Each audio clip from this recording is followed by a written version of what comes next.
இருசக்கர வாகனங்கள் சாலையை குறுக்கே கடத்தல். திடீரென்று சாலையில் புகுந்து நடுவே நின்று விடுவது சரியா?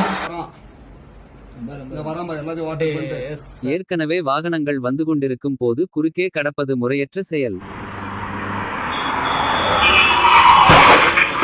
நாம் மட்டும் தான் சாலையில் என்ற அறியாமை நினைப்பில் வாகனங்களை சாலையின் குறுக்கே இயக்குவது தவறு.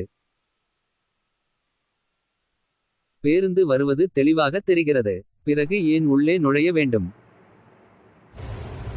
ஏற்கனவே அச்சாலையில் வரும் வாகனங்களை நின்று கவனித்து பாதுகாப்பை உறுதி செய்து அதன் பின் கடந்து செல்ல வேண்டும். இருசக்கர வாகன ஓட்டிகள் கவனத்திற்கு. எந்த வாகனமும் புறப்பட்டவுடன் 60 கிலோமீட்டர் வேகத்திற்கு செல்லாது. ஏற்கனவே அச்சாலையில் வந்து கொண்டிருக்கும் வாகனங்கள் திடீரென்று நிற்க முடியாது.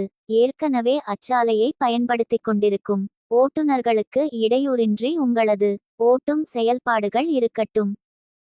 வாழ்க்கை வாழ்வதற்கே நின்று இரண்டு பக்கமும் கவனித்து வாகனங்கள் ஏதும் வரவில்லை என்றால் சாலையை கடந்து செல்லுங்கள். சாலையில் சில மணித்துளிகள் பொறுமை என்பது உங்களது